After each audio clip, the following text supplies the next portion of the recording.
안녕하세요. 책의 맛 오늘 첫 시간입니다. 간단하게 소개를 드리면 이 유튜브 영상은 제가 재밌게 읽었거나 인상 깊었던 책을 한 권 골라서 1시간 이내의 분량으로 읽을 거고요. 오늘 고른 책은 호밀밭의 파수꾼입니다. 제롬 데이비드 셀린저의 작품인데요. 오늘 읽을 부분은 이 책의 제일 앞부분인 주인공이 학교를 떠나기 전 스페너 선생을 만나는 부분까지를 읽어보겠습니다.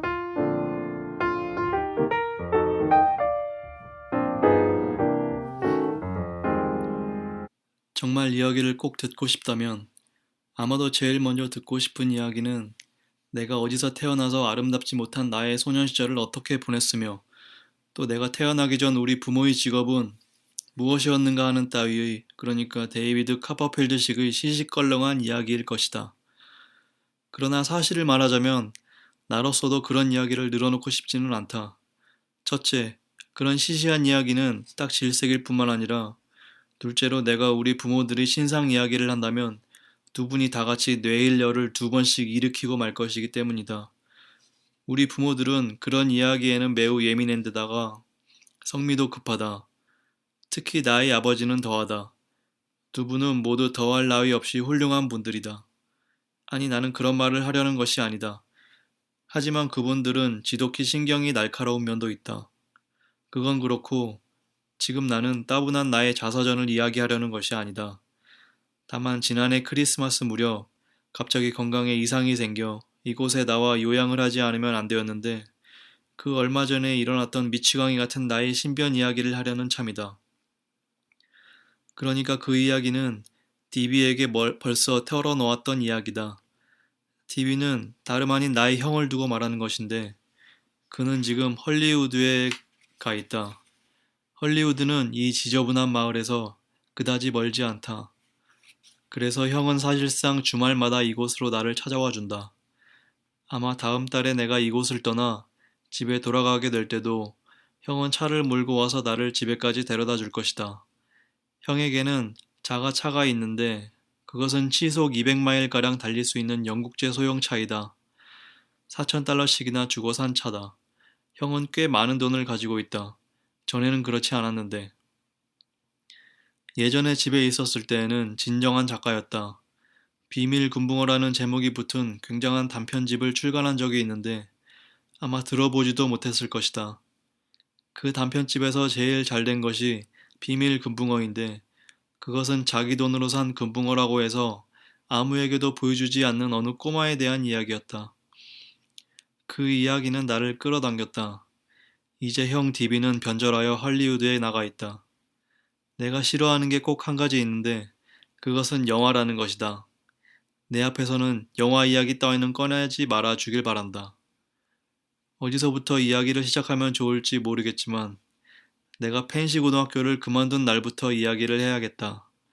펜시 고등학교란 펜실베니아주 어거스타운에 있는 학교인데 아마 들어본 적이 있을 것이다. 하다못해 광고란이라도 보았을 것이다. 수많은 잡지에다 광고를 내고 있으니 말이다. 그 광고에는 늘 말쑥한 청년이 말을 타고 장애물을 뛰어넘는 사진이 실린다. 이건 마치 펜시 고등학교에선 언제나 폴로를 시키고 있는 것처럼 말이다. 사실 나는 펜시 고등학교 근처에서 이제껏 말을 본 적이 없다. 게다가 사진에 나온 그 청년 바로 밑에는 1888년 창립 이래 본교는 항상 우수하고 명철한 사고를 할 수 있는 청년들을 양성해 왔습니다라는 말이 적혀 있다. 이건 어이없는 말이다. 양성이라니 원. 사실 펜시도 다른 학교에서 가르치는 것과 조금 더 다를 게 없다. 게다가 우수하고 명철한 청년. 그런 것은 그곳에서 본 적이 없다. 아니 2명 정도 있을까? 많다고 해야 고작 그 정도일 것이다. 그런데 그들은 펜시 고등학교에 오기 전부터 우수하고 명철한 소년이었을 것이다. 그건 그렇고 그날은 섹스널 학교와 축구 시합이 벌어진 토요일이었다. 섹스널과의 시합은 펜시 근방에서는 매우 큰 행사였다. 그것은 한 해를 마무리 짓는 최종 시합이었기 때문에 만약에 전통 있는 펜시가 지는 날이면 자살을 하거나 그와 비슷한 비장한 짓을 해야 한다고 생각들을 하고 있었다. 나는 그날 오후 3시경 톰슨힐 꼭대기까지 올라가 옛날 독립전쟁 당시에 사용했었다는 도깨비 같은 대포 바로 옆에 서 있었다. 거기서는 경기장 전체를 훤히 내려다볼 수 있었고 양쪽 팀이 온 경기장을 누비며 밀고 당기는 것을 한눈에 내려다볼 수 있었다. 관람석의 열기가 과연 얼마나 뜨거운지는 눈으로는 보이지 않았지만 펜시 쪽 스탠드로부터는 아우성치는 환성과 고함 소리를 들을 수 있었다. 사실 나를 제외한 전교생이 스탠드를 메우고 있었기 때문이다. 그런데 섹스놀 쪽은 앙상하고 기가 죽어 있었다. 원정팀이라 많은 응원단을 데려다 올 수 없었기 때문이다. 축구 시합을 구경 오는 여학생은 많지 않았다. 여학생을 데려오는 것은 상급생에만 허락되었기 때문이다. 이건 아무리 생각해도 너무한 처사이다. 이따금 여학생들이 눈에 띌 수 있는 적어도 그런 정도면 좋겠다. 뭐 팔을 긁든지 코를 풀든지 단지 그냥 킬킬대고 있더라도 말이다. 셀머 서머라는 여학생은 교장의 딸이었는데 경기장에 자주 나타났다. 그러나 그녀는 사람을 미치게 만들 정도의 미인은 아니었다. 하지만 꽤 매력 있는 여학생이었다. 언젠가 어거스타운에서 출발한 버스 안에서 그녀 옆에 앉아 말을 주고받은 적이 있었다. 그녀가 내 마음에 들었던 것이다. 코가 유난히 컸고 손톱은 물어뜯어 그 밑에 깔린 살에서 피가 비치고 있었다. 그리고 튀어나온 곳을 훤히 알리는 엄청나게 큰 브레이지어를 하고 있었다. 그런데 어쩐지 나에겐 그녀가 불쌍하게 느껴졌다. 그녀의 어디가 마음에 들었는가 하면 그녀의 아버지가 얼마나 유력한 인사인가를 그녀 자신은 전혀 의식하지 않고 있다는 점이었다. 그녀는 아마도 자기 아버지가 지독한 얼간이라는 것을 알고 있는 것 같았다. 내가 축구장에 내려가지 않고 톰슨힐 꼭대기에 서 있었던 까닭은 내가 그때 막 펜싱팀을 인솔하고 뉴욕에서 돌아온 참이었기 때문이다. 나는 그놈의 펜싱팀 주장이었다. 굉장한 감투였지 뭔가. 우리는 그날 아침 맥버니 고등학교와 시합을 갖기 위해 뉴욕에 갔었지만 허탕을 치고 말았다. 내가 펜싱용 칼과 장비 일체를 그만 그놈의 지하철에다 빼놓고 내렸기 때문이다. 하지만 그건 전적으로 내 잘못만은 아니었다. 우리가 어디서 내려야 하는지 알아보기 위해 나는 그놈의 지도를 줄곧 들여다보고 있어야만 했던 것이다. 그래서 우리는 저녁 때가 아니고 낮 2시 반경에 펜시로 되돌아오고 만 것이다. 기차로 돌아오는 동안 내내 펜싱 선수들은 나를 원망하고 따돌렸다. 한편으로는 우습기도 했다. 내가 축구장에 가지 않은 또 하나의 이유는 역사 담당인 스펜서 선생에게 작별 인사를 하러 가는 길이었기 때문이다. 선생은 지독한 유행성 감기에 걸려 있었다. 그래서 크리스마스 휴가가 시작될 때까지 그를 뵐 수 없을 것이라는 생각이 들었던 것이다. 그 선생은 내가 집에 돌아가기 전에 나를 만나보고 싶다는 편지를 나에게 보내왔던 터였다. 내가 펜시로 되돌아오지 않을 것임을 잘 알고 있었던 모양이다. 참 그 이야기를 잊을 뻔했다. 나는 학교에서 쫓겨난 것이다. 크리스마스 휴가가 지나면 학교에 되돌아오지 못하는 것으로 되어 있었다. 그 까닭은 내가 네 과목이나 낙제를 한 데다가 학업에 전념할 의욕이 전혀 없다는 것이다. 선생들은 공부에 전념하라고 내게 자주 타일렀다. 특히 나의 양친이 늙은 교장 서머의 호출을 받고 학교에 오셨던 학기 중간 무렵에 더욱 그러했다. 그러나 나는 공부에 전념하지 않았고 드디어는 퇴교를 당한 것이다. 펜시에서는 퇴학이란 것이 자주 있는 일이었다. 아주 훌륭한 학교여서 그렇다는 것이다. 정말 훌륭한 건 사실이다. 하여튼 12월이었다. 날씨는 마치 마녀의 젖꼭지처럼 매섭게 추웠다. 특히 그놈의 빌어먹을 언덕 꼭대기에선 더했다. 나는 뒤집어서도 입을 수 있는 옷을 하나 걸쳤을 뿐 장갑이고 뭐고 아무것도 없었다.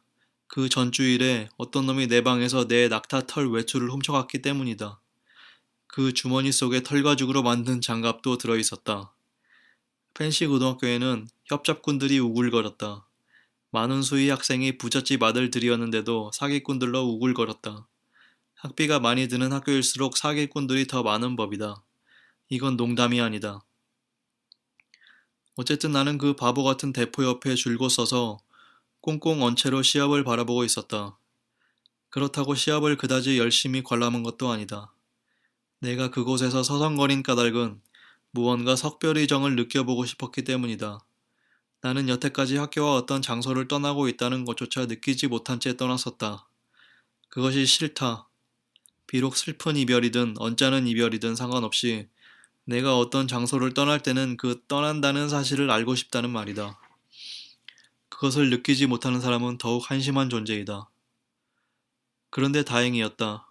갑자기 내가 이곳을 떠난다는 것을 의식하게 하는 사건이 생겨났기 때문이다. 나는 나와 로버트 티치너와 폴 캠벨 이렇게 셋이서 학교 앞 마당에서 미식 축구볼을 차고 있었던 10월경의 일을 생각해냈다.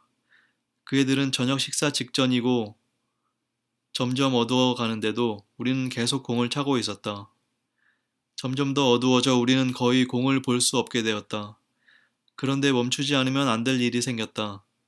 생물을 가르치는 잼베시 선생이 창문 밖으로 머리를 내밀고 이제 그만하고 기숙사로 돌아가 저녁 먹을 준비를 하라고 소리쳤기 때문이다. 이런 일들이 기억 속에 되살아날 수 있다면 언제라도 기분 좋은 이별을 할 수 있다. 적어도 대부분의 경우 이별이란 어렵지 않다는 말이다. 나는 그것이 생각나자마자 나는 몸을 돌려 언덕의 반대쪽으로 스펜서 선생 댁을 향해 뛰기 시작했다. 스펜서 선생은 학교 구내에 살고 있지 않고 앤토니 웨인가에 살고 있었다. 나는 정문까지 줄곧 달렸다. 그곳까지 와서야 잠시 멈춰서 숨을 돌렸다. 사실 숨이 막힐 지경이었다.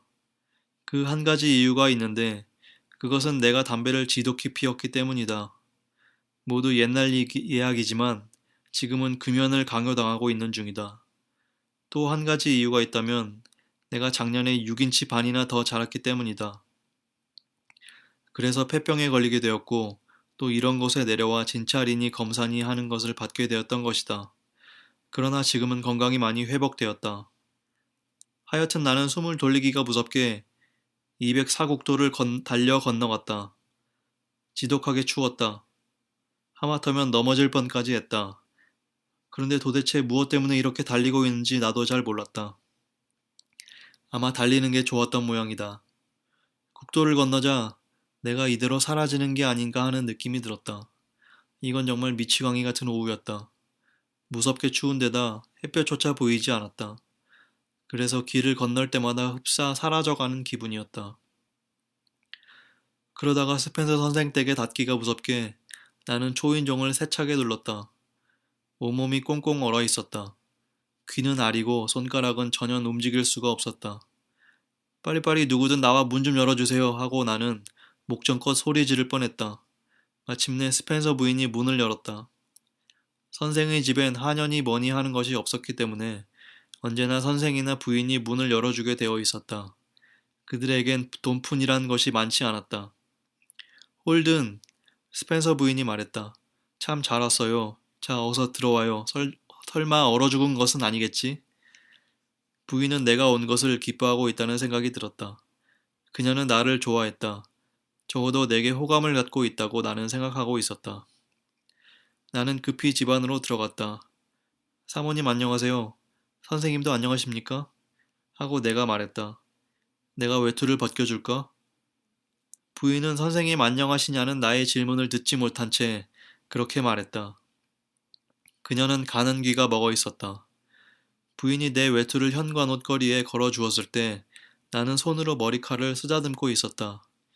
나는 언제나 머리를 스포츠형으로 짧게 깎았기 때문에 별로 빗질할 필요가 없었다. 그간 어떻게 지내셨습니까? 나는 다시 말했다. 이번에는 내 말이 들리도록 큰 소리로 말이다. 별일 없이 잘 지냈지. 그녀는 옷장문을 닫았다. 자네는 요즘 어떻게 지내나? 이렇게 질문하는 부인의 말투에서 나는 스펜서 선생이 부인에게 내가 퇴학당한 이야기를 했구나 하는 것을 직감했다. 좋습니다. 그런데 스펜서 부인 선생님은 좀 어떠세요? 독감은 나으셨나요? 나았다니. 그분의 거동은 마치 완전한, 글쎄 뭐라고 표현하면 좋을까. 하여튼 방에 계시니까 어서 들어가 봐요. 스펜서 선생 부부는 각기 다른 방을 쓰고 있었다. 두 분 다 70살쯤 되었을 것이다. 아니 어쩌면 70살이 넘었을지도 모른다. 그럼에도 불구하고 그들은 삶의 재미를 느끼고 있는 모양이었다. 물론 시시한 재미겠지만 이렇게 말하면 천하게 들릴지도 모르지만 그런 뜻으로 말하는 것은 아니다. 스펜서 선생에 대해 나는 많이 생각했다. 너무 지나치게 생각하다 보면 도대체 왜 그 선생은 아직도 살아있는가 하는 의심이 들었다. 말하자면 허리는 구불대로 굽어 있으며 자세도 형편없었다. 칠판 앞에서 무엇을 쓰다가 분필을 떨어뜨리곤 하는데 그럴 때마다 맨 앞줄에 앉은 학생이 일어나서 그 분필을 집어주지 않으면 안 됐다. 이건 정말 끔찍한 일이지 뭔가. 하지만 그렇게 극단적으로 생각하지 말고 적당히 생각해보면 그 선생도 나름대로 그다지 나쁘지 않게 지내고 있다는 것을 알 수 있다. 이를테면 어느 일요일의 일이다. 나와 몇몇 소년들이 선생 댁에서 초콜릿을 대접받은 일이 있었다. 그때 선생은 부인과 함께 옐로우스톤 공원에서 몇 해 전 인디언들로부터 샀다는 낡은 나바조 담요를 우리들에게 보여주었다. 그것을 산 것이 그에게는 그지없이 즐거운 일이었던 것이다. 내가 말하고자 하는 바는 바로 그런 것이다. 스펜서 선생처럼 늙은 사람들은 담요 한 장을 사는 데서도 크나큰 행복감을 느끼는 법이다. 스펜서 선생의 방문은 열려 있었다. 그래도 나는 노크를 했다. 예의라는 것을 지키기 위해서였다. 선생이 어디에 앉아 있는지 볼 수 있었다. 선생은 큼직한 가죽 의자에 앉아 아까 말한 그 담요로 몸을 감은 채 앉아 있었다. 내가 노크했을 때 그는 내 쪽을 건너다 보며 누구냐 하고 소리쳤다.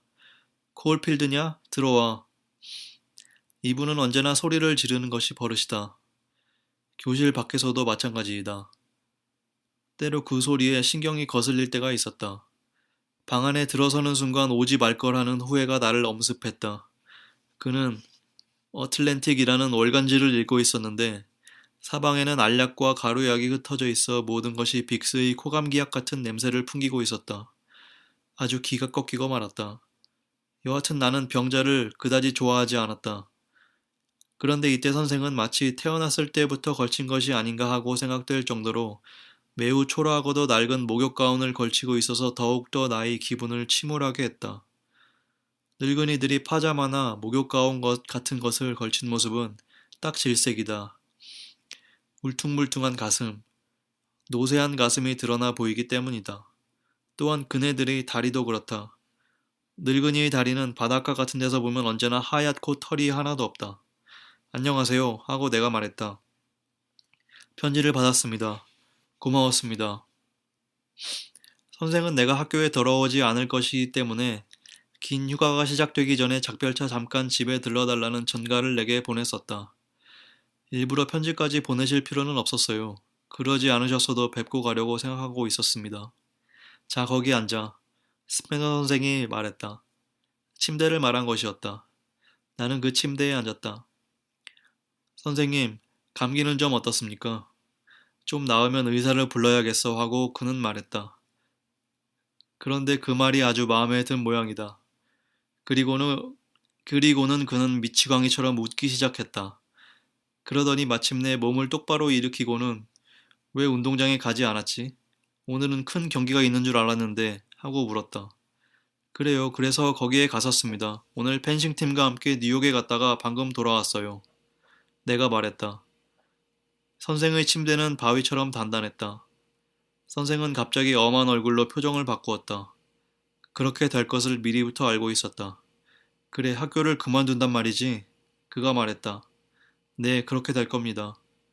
선생은 늘상 그렇듯이 연신 고개를 끄덕이기 시작했다. 이 늙은이만큼 고개를 많이 끄덕이는 사람은 아마 세상에 둘도 없을 것이다.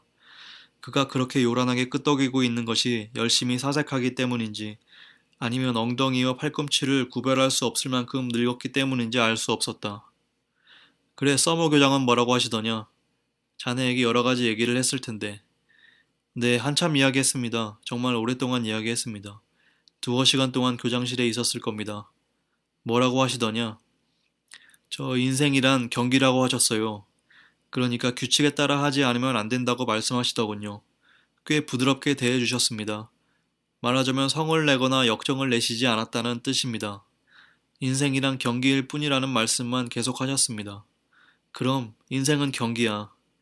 누구든지 규칙에 따르지 않으면 안 되는 경기야. 그렇습니다. 저도 잘 알고 있습니다. 경기조 안에 굉장한 경기로군. 만약 우수한 놈들이 모두 끼어있는 칙에 속한다면 인생은 경기일 것이다. 나도 그것은 인정한다. 그러나 우수한 놈이라곤 하나도 없는 칙에 속한다면 그게 어찌 경기가 되겠는가? 천만의 말씀이다. 무슨 경기란 말이냐? 교장은 자네 부모에게 편지를 보냈는가? 하고 늙은 스펜서가 묻고 있었다. 월요일에 통지하시겠다고 하셨습니다. 자넨 부모님께 통지했겠지? 아직 안 했습니다. 어차피 수요일 밤엔 집에 갈 테니까 그때 만나 뵙게 될 것입니다. 부모님은 이번 일을 어떻게 받아들일 것 같은가? 글쎄요, 꽤 화를 내실 것 같은데요. 정말 화내실 겁니다. 이 학교만 해도 네 번째 학교니까요. 나는 여기서 말을 끊고 머리를 흔들었다. 나는 머리를 흔드는 버릇이 있다. 젠장! 하고 나는 말했다. 실은 지금도 걸핏하면 젠장이라고 말하는 버릇이 있다. 워낙 아는 어휘가 적었기 때문이고 한편으로는 나이에 비해 때때로 어린애처럼 굴었기 때문이다. 그때 나는 16살이었고 지금은 17살이지만 아직도 13살짜리 소년처럼 행동하기 일쑤다. 정말 우스운 이야기다. 왜냐하면 키가 6피트 2인치 반이나 되는 데다 머리가 벌써 희끗희끗해지고 있으니 말이다. 정말 그렇다. 머리 한쪽, 그러니까 오른쪽 머리, 그 부위에는 흰 머리칼이 무성하게 자라고 있다. 어렸을 때부터 그랬다. 그런데도 가끔 12살짜리처럼 행동하곤 한다. 다들 그렇다고 말을 하는데 역시 아버지가 앞장서서 그렇게 말한다. 일리 있는 말이긴 하지만 전부 다 그렇다는 것은 아니다. 어른들이란 언제나 자기네들이 말하는 것이 전부 옳다고 생각한다. 나는 그들이 말을 전혀 개의치 않는다. 하긴 나이값을 하라는 말을 들으면 하품만 나오고 지루함을 느끼게 되는 것은 사실이다. 하지만 때로는 내 나이에 비해 어른스럽게 행동하는 때도 있다. 이건 정말이다. 하지만 어른들은 그걸 눈치채지 못한다. 어른들이란 아무것도 알아차리지 않으니 말이다. 스펜서 선생은 다시 고개를 끄덕이기 시작했다. 그리고는 콧구멍까지 후비기 시작했다. 그냥 코를 쥐고 있는 것처럼 보이려 했지만 실은 엄지손가락이 콧구멍 속으로 들어가 있었다. 방 안에는 나밖에 없었으니까 그런 짓을 해도 상관없으리라고 생각하는 모양이었다. 나는 별로 상관하지 않았다. 다만 콧구멍을 후비는 모습은 그다지 유쾌한 기분을 주지 못한다는 것만은 부인할 수 없었다. 다음 순간 선생이 입을 열었다. 2, 3주일 전 자네 부모들이 교장 선생을 만나러 왔을 때 잠깐 뵌 일이 있었네. 참 훌륭한 분들이었어. 네, 그래요. 굉장히 훌륭한 분들입니다. 훌륭한이란 말, 그것은 내가 지독히 싫어하는 말이다. 그것은 허위에 찬 단어이다. 그것을 들을 때마다 구역질이 난다. 갑자기 선생은 내게 설교할 좋은 재료, 그러니까 앞전과도 같은 뾰족한 꼬투리를 발견한 것 같은 표정을 지었다. 그는 의자에서 몸을 약간 일으키고 약간 몸의 방향을 틀었다. 그러나 나의 예상은 빗나간 것이었다. 선생은 자기 무릎 위에 있던 어틀랜틱지를 집어들어 침대 위 내 옆에다 던지려고 했을 뿐이다. 그러나 그나마 겨냥이 빗나가고 말았다. 거리가 불과 2인치인데도 빗나가고 만 것이다. 내가 일어서서 그것을 집어 침대 위에 놓았다. 그때 갑자기 나는 방에서 뛰쳐나가고 싶은 충동을 느꼈다. 지겨운 설교가 터져 나올 것만 같았기 때문이다. 설교 자체는 상관없지만 설교에다 곁들여 빅스의 코감기약 냄새를 맡고 선생의 파자마에다 목욕 가운을 걸친 꼴까지 두 눈으로 보아야 한다는 현실은 참을 수 없었다. 정말 참을 수 없었다. 아니나 다를까 역시 설교가 시작되었다. 도대체 어떻게 된 거야? 선생이 입을 열었다. 게다가 선생으로서는 꽤 딱딱한 어투로 말했던 것이다. 이번 학기에 몇 과목이나 택했지? 5과목입니다. 5? 그럼 낙제 과목은 몇이나 되지? 4입니다. 나는 침대 위에 걸친 엉덩이를 약간 움직였다. 그건 생전 처음 앉아보는 딱딱한 침대였다. 그래도 영어 과목은 합격했습니다. 왜냐하면 베어울프와 로드 렌달 같은 것은 후툰 고등학교에 다닐 때 다 배웠기 때문입니다. 그냥 이따금 작문을 쓰는 것 말고는 전혀 공부할 필요가 없었거든요. 선생은 내 말에 귀를 기울이지 않고 있었다. 도대체 선생은 이쪽에서 무슨 말을 하든 별로 경청하는 적이 없는 사람이었다. 내가 자네를 역사 과목에서 낙제시킨 것은 자네가 아무것도 모르고 있었기 때문이야. 알고 있습니다, 젠장. 선생님께서도 어쩔 수 없었을 것입니다.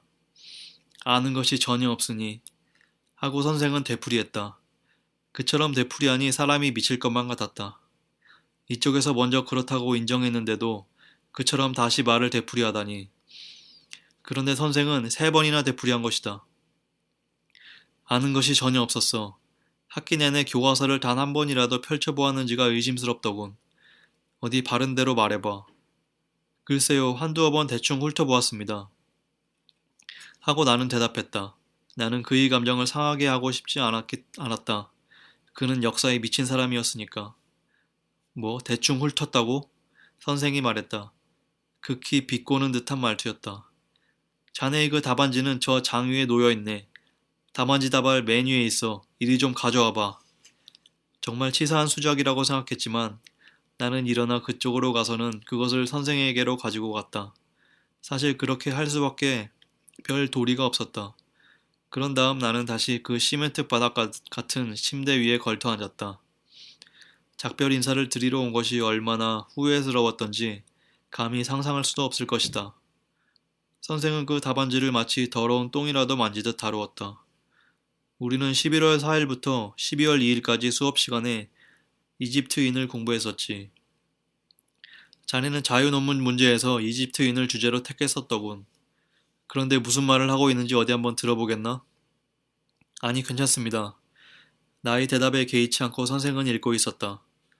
선생이 무엇이건 할 때 그것을 막을 길은 없었다. 선생들이랑 그대로 밀고 나가는 사람들이니까. 이집트인은 아프리카 북부의 한 지역에 거주한 고대 코카서스 종족에 속한다. 아프리카는 우리 모두가 알다시피 동반구에서 제일 큰 대륙이다. 나는 거기에 그렇게 앉아 그따위 넋두리를 경청하지 않으면 안 되었다. 그것은 틀림없이 치사한 작태였다. 이집트인은 여러 가지 이유에서 오늘날의 우리에게 극히 흥미로운 존재이다.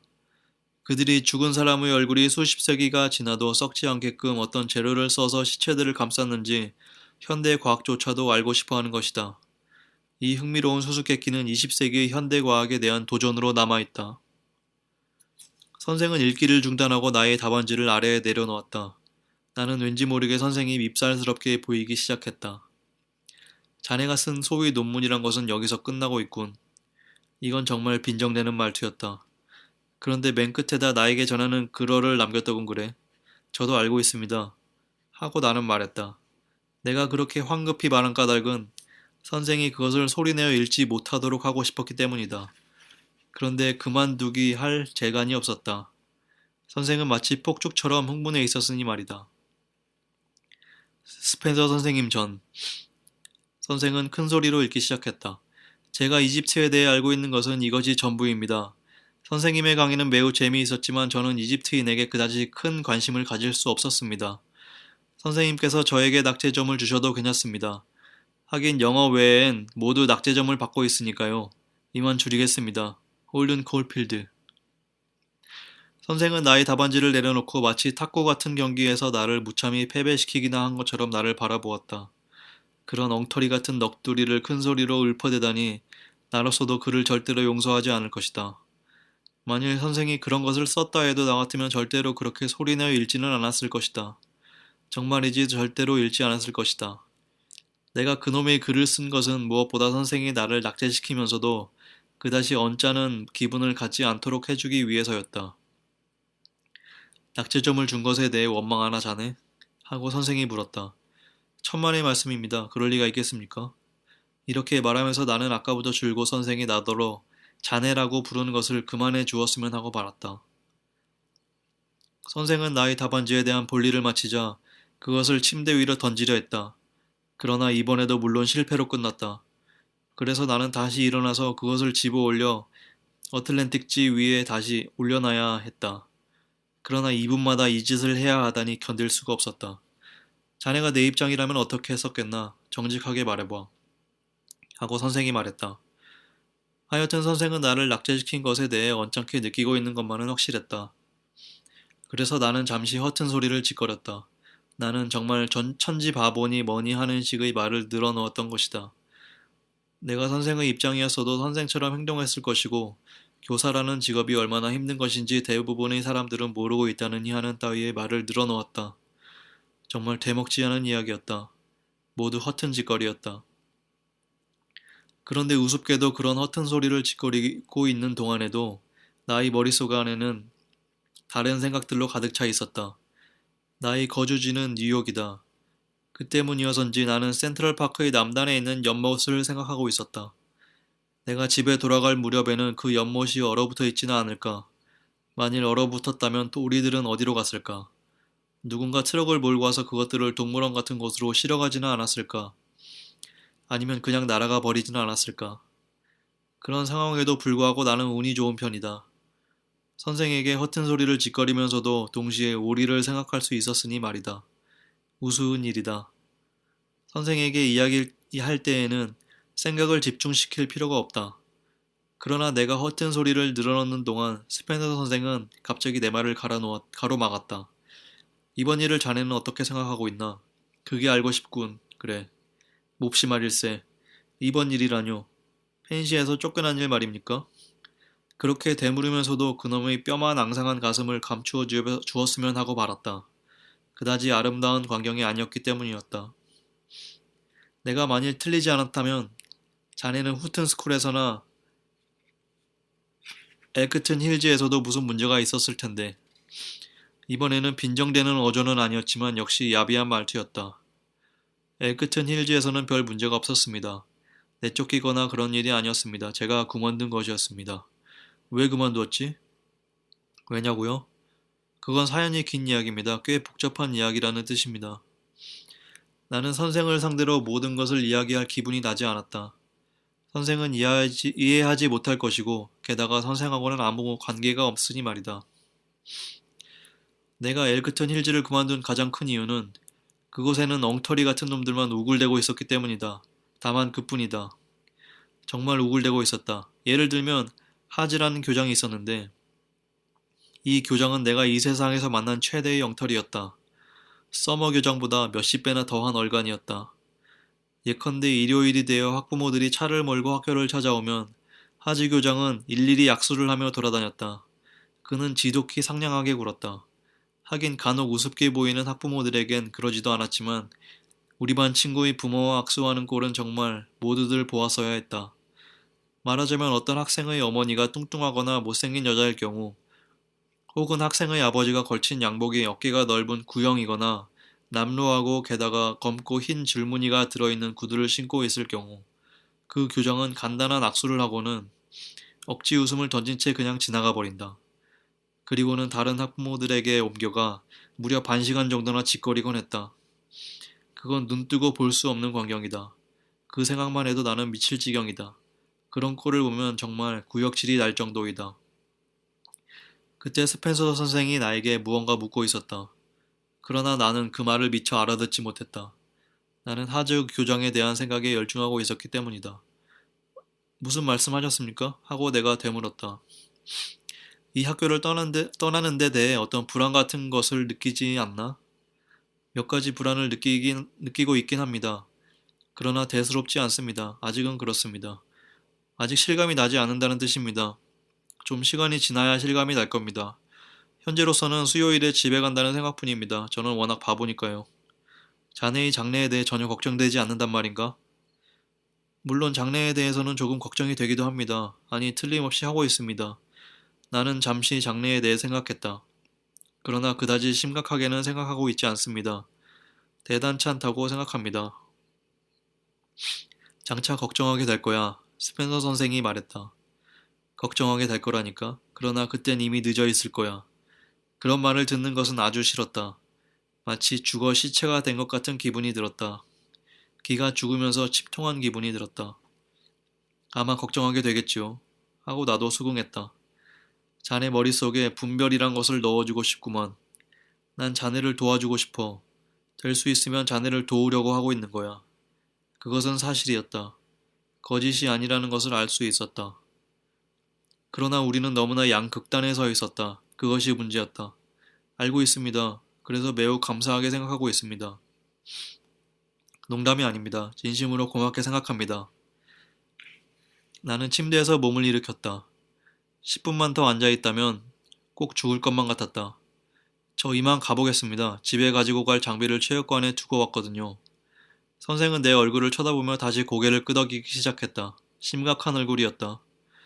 갑자기 나는 선생에게 미안한 생각이 들었다. 그러나 우리는 그처럼 멀리 떨어진 자리에 있었고 선생은 침대 위에 무엇을 던질 때마다 실패를 거듭했으며 게다가 후줄근한 목욕 가운을 걸친 채 가슴팍을 훤히 드러내고 있었고 그놈의 찐득찐득한 코감기약 냄새가 온 방 안에 풍기고 있는 터라 더 이상 그곳에서 우물쭈물할 수 없었다. 선생님, 제 걱정은 하지 말아 주십시오. 정말입니다. 저는 아무 일 없을 겁니다. 저는 지금 하나의 시기를 지나가고 있을 따름입니다. 누구나 여러 가지 단계를 거치는 것이 아니겠습니까? 하고 내가 말했다. 나는 모르겠네, 모르겠어. 나는 그런 식의 대답이 정말 싫다. 그런 단계를 누구나 거친다는 것은 틀림없는 사실입니다. 정말입니다, 선생님. 제 걱정은 말아주십시오. 그리고는 얼떨결에 선생의 어깨 위에 손을 얹고 아셨습니까? 하고 말했다. 떠나기 전에 따끈한 초콜릿 한 잔 들고 가지 그래. 집사람도 그랬으면 좋겠습니다만 아무래도 곧 가봐야겠습니다. 체육관에 들러야겠습니다. 여러 가지 고마웠습니다, 선생님. 정말 고마웠습니다. 그리고 나서 우리는 악수를 나누었다. 바보짓이긴 하지만 그러나 악수를 나누고 보니 정말 섭섭했다. 편지 올리겠습니다. 그럼 감기 조심하십시오. 그럼 잘 가게. 내가 문을 닫고 거실 쪽으로 걸어갔을 때 선생은 내게 뭐라고 소리 질렀지만 나는 분명하게 알아들을 수 없었다. 틀림없이 행운을 빈다라고 소리쳤을 것이다. 제발 그런 말이 아니었기를 바란다. 제발 맹세코 그런 말이 아니었기를 바란다. 나라면 누구에게도 행운을 빈다라는 말은 하지 않을 것이다. 생각해보라. 정말 끔찍한 말이 아니고 무엇인가.